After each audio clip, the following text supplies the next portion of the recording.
Good morning mga kaibigan. Isa pong mapagpalang araw, isang mapagpalang umaga sa ating lahat. Narito ako ngayon sa baryo ng Tamnao. Pinasyalan ko mga kaibigan yung aking pamangkin na may alagang mga manok na paitlogin at yung mga baboy.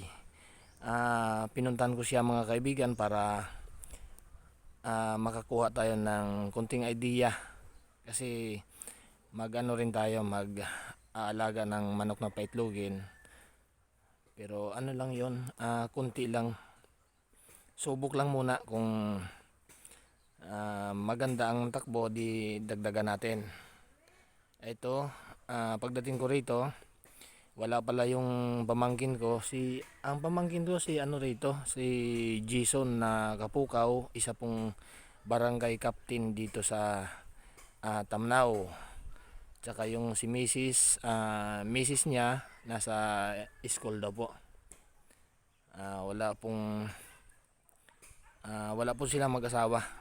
Kaya pupuntahan ko lang yung ano nila, yung alaga nila rito.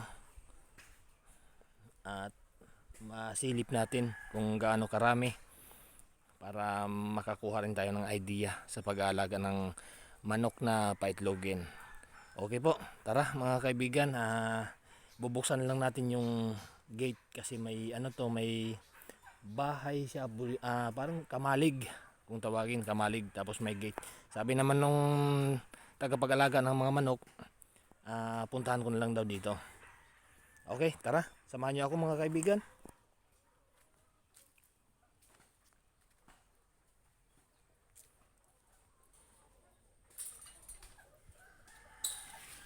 Ayan, papasok tayo.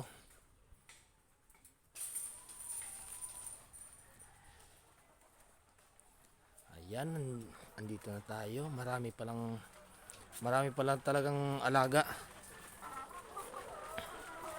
Ayun.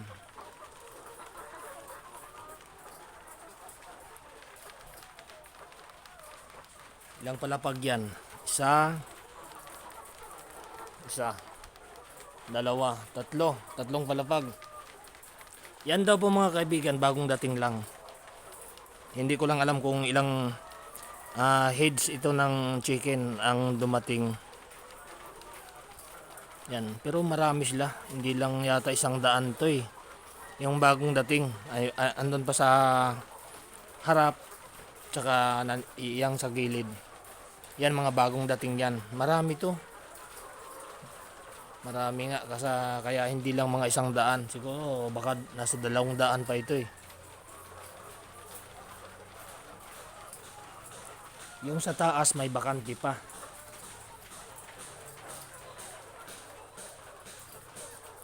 Ayan, may bakante pa dun oh. Wala pang laman.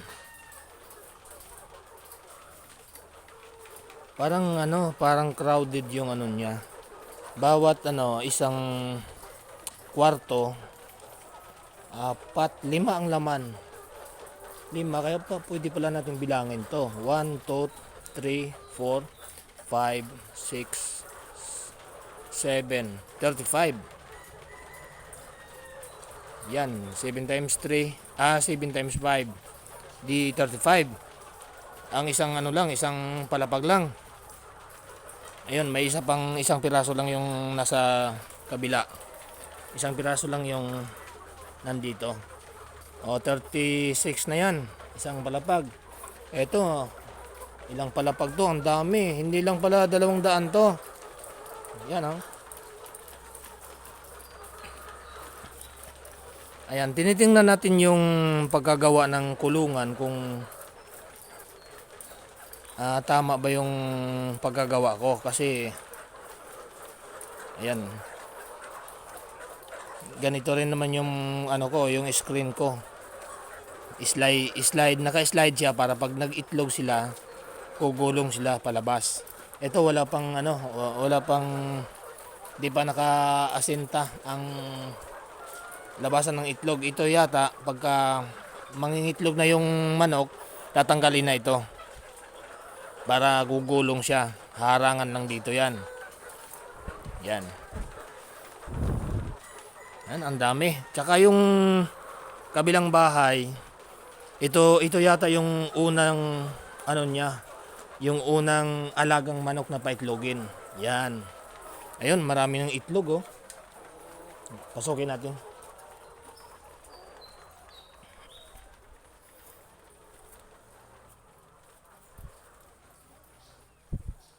Sarado. Sarado yung ano. Hindi tayo makapasok. Ayun. Dito pa lang makikita natin yan. Makikita natin yung daming itlog oh. Yan, dito lang tayo sa labas mga kaibigan, hindi na tayo papasok.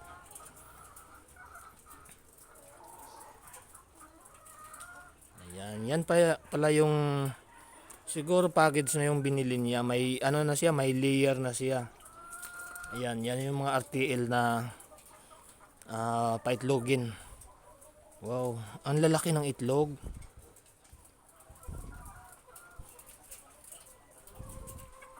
Ayun. Malaki yung itlog.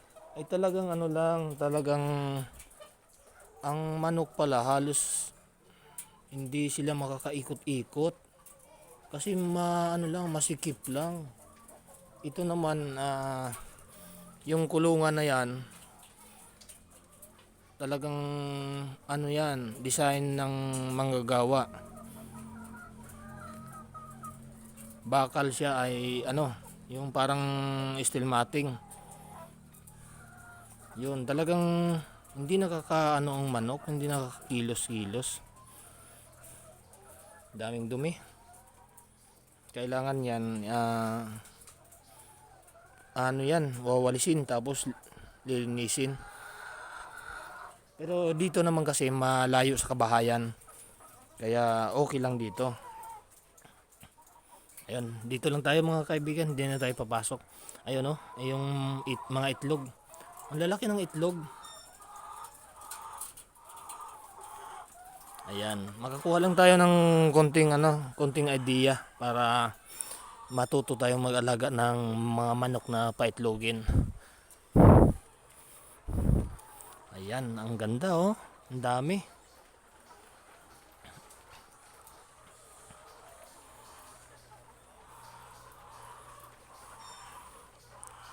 Tsaka may ano pa siya dito, may alaga pa siyang baboy. Ito, sisilipin din natin. Kukuntin lang pala itong baboy niya. Yan, ang lalaki.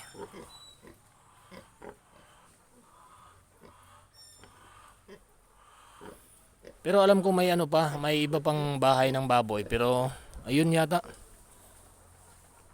Baboyan pa yun. Pero dito na muna tayo. Dito lang tayo sa manukan. Kasi kailangan makakuha tayo ng idea dito para kung paano mag-alaga ng paitloging manok. Ayan.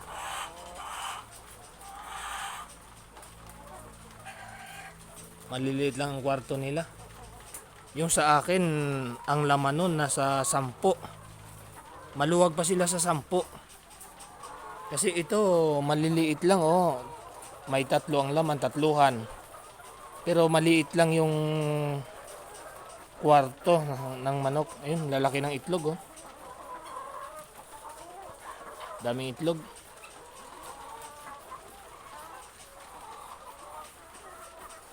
Ayan po mga kaibigan,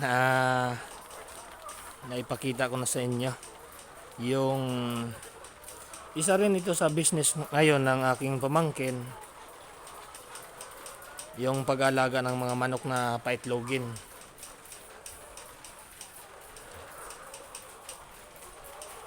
Ayan, sana dumating siya mamaya para matanong natin. Marami pa akong gustong itanong kasi sa kanya, kasi siyempre siya may experience na siya dito sa pag-aalaga ng manok na paitlogin. Kaya kailangan natin na makakuha ng idea, matulungan tayo. Okay po, ito titingnan pala natin yung pagkain ng manok. Ito, fire bliss. 2,000. Ito yung pagkain ng manok. Ito may ano pa dito, may kulungan pa dito. Wala pang laman. Sisilipin natin.